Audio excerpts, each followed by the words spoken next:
YouTube doesn't want you using Firefox, allegedly. Why didn't they just hire an AI to be CEO? And AMD just released something that dunks on everybody. It's honestly embarrassing that nobody else can keep up to it. Let's get into hot news, everybody. I'm your Brett host. We're gonna be and I'm Kyle. Tech news like you find on the internet. Well, you enjoy your breakfast this Tuesday, November 21st, 2023. I was wondering if you'd remember, and you sure did.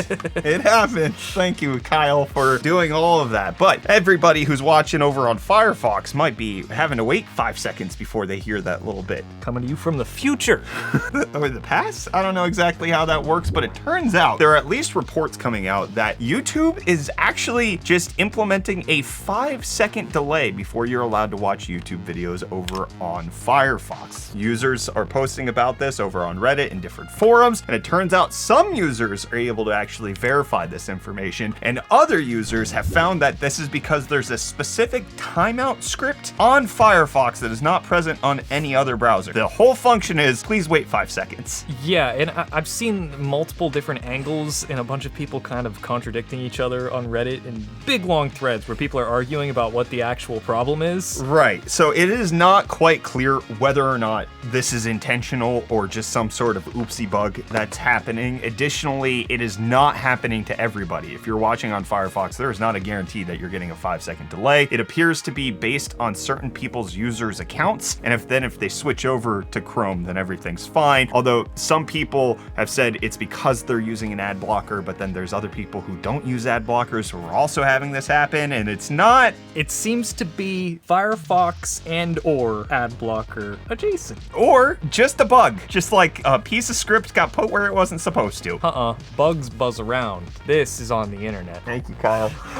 If you've been having this little timeout issue like I just had with Kyler's joke, please let us know down below in the comments. I want to understand how far reaching is this. Are you affected on YouTube by this? But in case you want to speed up not just YouTube, but the rest of your computer, you should check out today's video sponsor, Jawa, because they're the marketplace for gamers by gamers. Whether you want to get a little faster CPU to help that web browsing increase your RAM amount so that Chrome can gobble it up, or buy a whole brand new gosh dang PC, Jawa can help you out with that. Additionally, you can sell your GPU to Jawa directly. They'll pay you cash for it, and then you're on your merry way, especially as they have fantastic deals that are going on for Black Friday and the holiday season. You should definitely be checking them out during this holiday shopping season to make sure you're getting the best price on used hardware, as well as, I mean, you can find new stuff on Jawa as well. People like not touching certain parts. And if you use code UFD10, you can save $10 off your first order with them. But there's more.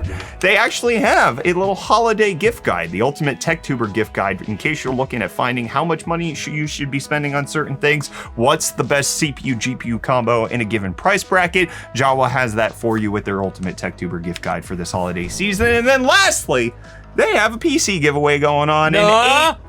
Is that a positive scream there?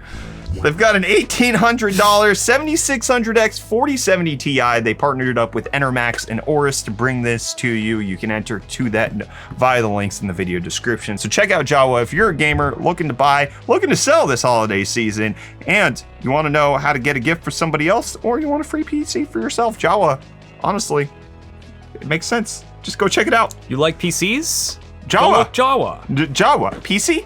Jawa. Jawa. When you think PC, you think Jawa. Big thanks to Jawa for sponsoring today's video. Check them out down below. And now we gotta dive down below to the depths of this OpenAI debacle. Yep, hold your breath for the entire time that I'm about to talk. It's gonna be a long one because Microsoft hired Sam Altman as the OpenAI ousted CEO, now going to be heading up a new AI research team over on Microsoft. So this is a big transition and a big snag for Microsoft for them to be able to pick up not just Altman, but also it turns out that the co-founder is also gonna be brought on board. Additionally, 500 plus employees of OpenAI have written a letter demanding that the board resign, and if they don't, they will be leaving for Microsoft likely. It looks like a lot of people actually want to just jump ship. They don't like the direction that the board of directors took, so they're going to be moving on to greener pastures, especially as this likely just completely devalues the world's leading AI company, as they call themselves. All they're really doing here is letting a big company like Microsoft or Google take this title. Yeah, well, I've got a conspiracy theory. You want to hear it? You told me to ask you about it. What if Microsoft... The Marvel show. Yes, instigated this. What if Microsoft has been talking to the board of directors behind the scenes because they wanted something like this to happen so that they could poach the talent? I'm glad we kind of had similar thought processes on this. Because Microsoft has basically been trying to Yeah. get everything OpenAI is doing directly injected into their veins. And this was the easiest way to make that happen without buying out the company. You just take all of the talent. I don't think that's out of the question. Okay, well, you know what wasn't in the question for me? It was who was going to become CEO of OpenAI once all of this went down. Well, turns out it's the former CEO of Twitch. That's a weird way to pronounce another AI. Emmett Shear, the person who was responsible for probably the darkest era of Twitch. Honestly, just really bad at a lot of different decisions and kind of... The guy nobody liked Exactly. is gonna now be in control of the technology nobody likes. It's perfect. It's a match made in someplace. But this is just interim CEO as they look to find another one because, surprise, I pulled the sneaky on you. Turns out Sam Altman's actually thinking about going back still. Oh, no. This is coming out after Microsoft has announced that they have acquired Sam Altman. It is turning out that Sam Altman might still be going back to OpenAI, especially as a key board member who actually was very instrumental in getting Sam deboned from OpenAI. He has changed his tune and said, I regret my actions deeply. He's getting reboned. He's reboning himself and wanting to potentially bring Sam back. So this is not over. This is really wild. This feels like a WWE show. Desmond, what like was the most unexpected twist that happened in like a WrestleMania? This is like when Shane McMahon came out and said he bought WCW Nitro. I don't know if that analogy holds up because I can't verify it, but that's what our resident WWE expert tells me. That's like the show that was like Jackass, but with the motorcycles. Yes! I love that. I love Travis Pastrana. Love that, man. He makes me so happy. But let's talk more about CEOs getting ousted. Deboned. Deboned, because it turns out that the CEO of Cruise, which is the self-driving car company that hit somebody and then drug them for 20 feet. And no way a driverless car did that. Well, it turns out that he has resigned, specifically stating that he's gonna spend time with his kids and thanks for a great ride. That's what he said. Oh, but this is coming after like federal investigations finding out that they hid information. They knew that their vehicles could hit children and weren't going to slow down. We've gone over this several times on Hot News, but Cruise has been embattled and they would just keep cruising even when it meant that you could hit children. Keep on cruising. But you know what? We're not gonna watch this. Reece. Yo, welcome back to UFD Deals, bringing the hottest tech deals on the internet. And it's Black Friday week, so the deals keep coming and we're going to keep checking them out. Starting with the Keychron V1 wired mechanical keyboard, this one featuring brown switches. Currently going for only $67.99, making it $17 off one heck of a keyboard. But then next up we have the Deepcool LT720WH, which is the white variant of their 360mm AIO CPU liquid cooler, going for only $99.99 with the included promo code, making it $40 off. And next we have the Evergrade Samsung 990 Pro NVMe M.2 SSD, with the 2TB version going for only $119.99, making it $70 off. And then last but not least, we have one of my favorites. It's the MetaQuest 2 Holiday Bundle, which allows you to pick up the 128GB variant for only $249, making it $100.99 off, plus you get a $50 Amazon gift card, which if you buy as much from Amazon as I do, it's kind of a no-brainer. And with that, the deals are done. You can find these and more linked in the video description down below. But until next time, I'm handing you off back to the other guys for the rest of your hot news. Cheers. All right, Reece, I got a deal for you. Why don't you go work for another YouTuber and bring UFD Deals over, but don't tell me about it, but invest in their deals platform. And then it turns out that you stole my entire thing. Wait. Has Reece done this? Done what? No, this is a segue for the article. Not like me bringing up all history. I was gonna say, does Reece have like actual back alley deals? Oh, well, it turns out Nvidia is getting accused of doing just that, specifically with their self-driving technology. It turns out that somebody from the company Valio moved on over to Nvidia and were found by Valio that they had files from the self-driving company over when they were working for Nvidia, and it turns out that they're bringing trade secrets, and now there's a criminal investigation going on, which actually led to a conviction in September. But Nvidia is in hot water for using another company's thing to get their cars to drive themselves. So Nvidia is training new cars how to crash into people. It's different companies. Nvidia, Cruise, not exactly the same. You know what else isn't exactly the same anymore? The CPU market. Actually, it kind of is, because AMD is just relentlessly dominating. They are like the bully holding a kid's head in the toilet right now when it comes to their high-end desktop chips, with Threadripper 7000 getting its reviews come out yesterday. You can check the link in the video description for Video Cards Review Roundup, but let me remind you, you've got things like the 7995WX coming in at 96 cores. You've got the 7980X and 7970X coming in at 32 and 64 cores. What are you giggling about? Just the $10,000 MSRP. I mean, this isn't meant for you, right? Like, this is... I know, it's just a lot. So reviews are coming out and essentially showing that for 64 cores, these things perform incredibly well. They are efficient as all get out. They are made to dominate in different sectors. But AMD wasn't content with that. They decided that they needed to set some world records with the Threadripper 7000. They showed off during an event last month that they were, you know, fiddling around with some air clocking records, but then they decided that wasn't enough. Okay, it used to be 2 EPYC CPUs would hit 147,000 points with 192 cores on Cinebench R23. That is 2 CPUs with 192 cores getting sandblasted in the face by a single CPU with 96 cores. And it turns out that they did this with some sort of liquid nitrogen overclocking golden sample that's happening, but these numbers are wild. For a single CPU to put up 118,000 points on air cooling, 148 on water cooling. Need I remind you that the previous record was 2 CPUs and they beat that with a single water-cooled chip. And then third-party outlets verified that on LN2 they could get to 177, so it appears that AMD's world record claim is they used some special sauce to make that happen. But regardless, this is obscene. AMD just bested their previous best by effectively double because this was a single CPU. What's gonna happen when you throw 2 of these together? Oh no. Oh no! I mean, the clock speeds on these are over 5 gigahertz. Zen 4 is a powerhouse of a CPU architecture. From the 7600, the 7800X3D, now you've got things like the top dog 7995WX. This is brutal. Intel doesn't even have like an equivalent. It's like, I can't even compare this. Like, there's no reason to even introduce Intel into this conversation. Besides, they're supposed to make something. These like funny numbers that don't even mean anything.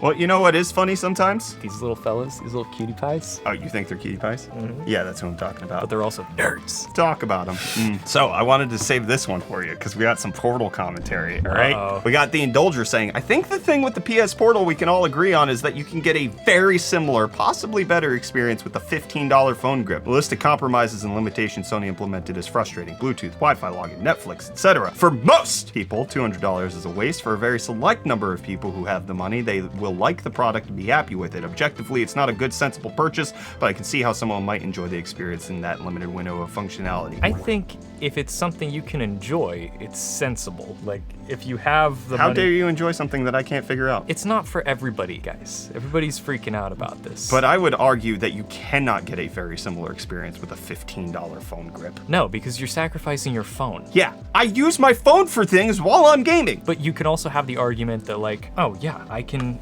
still use my phone for things while I'm using it as a remote play device, but not as seamlessly. You're not going back and forth from playing Final Fantasy 16 on your phone to the guide that you're looking at. That's Find where the teaching you- hunts are because I don't know where they are and they're not very clear, Yes. and I have to cheat. But then you gotta switch back, and then maybe you disconnected from remote play, maybe you didn't, but then maybe it got a little laggy or something, or maybe you get a text on your way back. You're getting all these interruptions that are interfering with your overall experience. Whenever you have the Portal, you have one device that is dedicated to doing this one thing, and it's worth it for some people, not worth it for some people, but we love it. I think where I stand is that the people it is not for are fighting so vehemently against the people it is for, right? Like, I am advocating that this thing makes a lot of sense for a certain subsect of people, and then the rest of them are like, just use your phone or get a Steam Deck. Not everybody wants all of the functionality that comes with the Steam Deck, and it has worse controllers. Also, I've seen like, just use your iPad. I don't have an iPad. And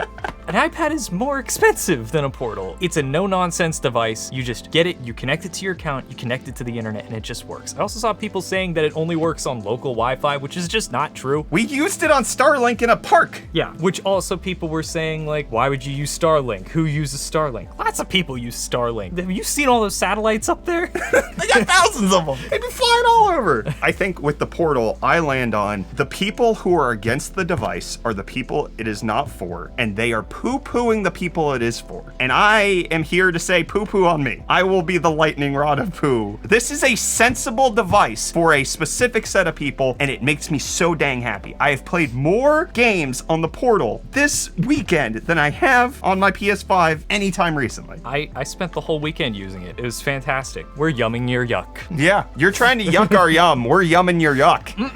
Appreciate the Portal even if it's not for you. Recognize that it is for a specific set of people and that the limitations it has don't matter for a lot of people. It would cost more if it didn't have those limitations. Well, why can't it play other games? Because then it would have to have a faster processor that would cost more money. Why can't it have a 5G connection? Because then it would cost more money and then you'd have to pay a data connection. Why can't it do a number of things? Because it would cost a lot more money in order to make that happen. Sony did not price this thing out to lunch. It doesn't have a digestive system, though. I don't know what to make of that. Exomans are saying you don't have to wait for a Steam Deck 2 for a Steam Deck-like experience on the latest handhelds. There's a growing Linux community around each of them, and distros like Chimera OS and Garuda tried to cater to these use cases. A broader release of SteamOS by Valve would be better, and I'm looking forward to that, but if you're willing to put in a little extra effort, you can get close on the ROG Ally, GPD WinMax 2, etc. I think this actually ties into the Portal conversation a little bit. You can put in a lot more effort to get something that is not quite there. I have used things like Chimera OS, and guess what? I can't use it all the time. I think 3 of the 4 times I tried to install it, their servers were down. I couldn't actually use it. And guess what? That's a bad experience for most people. Yes, you can put in the effort to get something that's a facsimile, but you can't get the same experience that SteamOS provides. And I think that's the difference. When it's actually released by the company who knows what they're doing, you get a much better experience typically than if you're just trying to hack and slash it together. It's the same thing with using Chiaki. There are problems to using third-party solutions to this type of stuff. It is not as seamless as you think it is, and I think a lot of the people who are arguing of like, well, just do it that way, just do it this hard way, just do it this extra step way, aren't the people who are reliably doing it on the regular. They just know that it technically can be done. Kind of reminds me of emulation in a sense where you're doing something the harder way to solve a use case or like an accessibility issue where like, yeah, you can put on your weird Linux OSs instead of Steam OS. You're still gonna run into issues that wouldn't have normally arisen. You're gonna run into issues if you have Windows on a handheld. You're signing a contract with yourself that I'm going to have a headache with this device. Not everybody wants that. And if you don't want that, buy a Steam Deck. All right, Kyler, I wanted to get your opinion on this. Beezy said, I got Last of Us Part 2 for $10 from Best Buy last year when the show came out. I've held off on playing it, and I'm glad I did. $10 for an upgrade isn't the worst thing since the PS5 $10 upgrade has been a standard. I paid that for Ghost of Tsushima as well. What do you think of The Last of Us Part 2 being remastered for $10 if you already own the game? Do you know about this? I don't know about this. Yeah, they're releasing the remaster in January. It's a remaster. Yes, So for the PS5. So it's $10 for a retexturing? And there's like extra content, bonus commentary, as well as unreleased game levels. I mean, in a different game mode. I'm not offended by it, but I'm not buying that. I don't know, I just feel like The Last of Us as a franchise has kind of been milked to death, and I'm still upset that Naughty Dog hasn't I didn't know revisited. you can milk those mushrooms. I'm still upset that Naughty Dog hasn't revisited the Jack series. Putting all this time into The Last Milking of Us. those mushrooms. Fungoso says, INEO needs to stop coming up with those high price tags, now more than ever with big companies bringing their options for cheaper, but especially easier ways to get one. I hear you on the easier side of things, but the price isn't that high. 16 gigs of RAM with a 512 gig SSD for an INEO slide, the one that can slide the screen up and has a keyboard, that's the same price as a Legion Go. Price isn't high. It's actually market equivalent. The high price comes in when you're trying to get 64 gigs of RAM and a 4 terabyte SSD. They sell one with those capacities. I think it was like $1,300 or $1,400, which that's ridiculous, but show me another handheld that's really doing that. They're You can't. unique. They're unique. I like the ducky one. I don't know. Neo is kind of like the designer handheld also. Like it kind of feels like they're coming out with those mini PCs that look like little consoles and stuff. C8 James saying, when Brett says he's played more PlayStation on the Portal in a weekend than on the PlayStation in a year, this isn't him coping with a bad purchase. This is a consumer displaying that the PlayStation games are essentially gigantic mobile games, just as perfect on a tiny screen. I wasn't sure where that one was going. That took a left field twist right there. That's not the phrase at all. I don't think that's it at all. I would rather play the game in a worse form than not play it at all. I think PlayStation games, especially the single player first party titles that Sony has been coming out with, are good enough for me to say I could play this on a 65-inch TV or I could play it on an 8-inch screen right in front of me. I will have to wait a week to play it on the 65-inch. I can play it literally right now on my Portal. I played all of Jack 3 over the weekend on the Portal. Riveting. Start to finish. Wow, that's a brand new game. Riveting. There's been ways that I could have done that up until this point, but I've never had access to it. And doing that has been a dream of mine since I was a kid, is just playing Jack in bed with like not having to struggle to see the screen. Your parents didn't allow you to keep your PlayStation in bed? I couldn't fit the big TV on the bed. Oh, you're old. I forgot. Yeah. Cam coming in saying, with regards to Nothing Sunbird integration, I strongly recommend reading Dylan Russell's thread. Whoa, he what? His thread, not threat. I think Cam misspelled on X for this. Wow. Number one, Cam, what the frick? X? It's Twitter. Not only was Sunbird logging all messages and attachments as plain text, they were accessible by any user. File attachments, private photos, V cards with your email and phone number. That meant something different when I was a child. It still does. Okay, confidential documents, all of it freely accessible to anyone. This privacy failure is so catastrophic that if Nothing doesn't sue Sunbird, I would be surprised. Nothing needs to do that just to salvage the reputation. Protecting users' private conversations, pictures, media, etc. is the most basic expectation, and because of Sunbird, Nothing has lost that expectation. I certainly don't want a Nothing phone because of this anymore. You want Nothing? I want nothing. Well, that's what you're gonna get because this episode's of Hot News is over. This episode's a hot news is over. Sometimes I misspeak, all right? I can't. I'm gonna lick it. I'm gonna lick it. Okay, we'll see you tomorrow. Okay, you want to get sick going into Thanksgiving, Kyler? Then I get to stay home.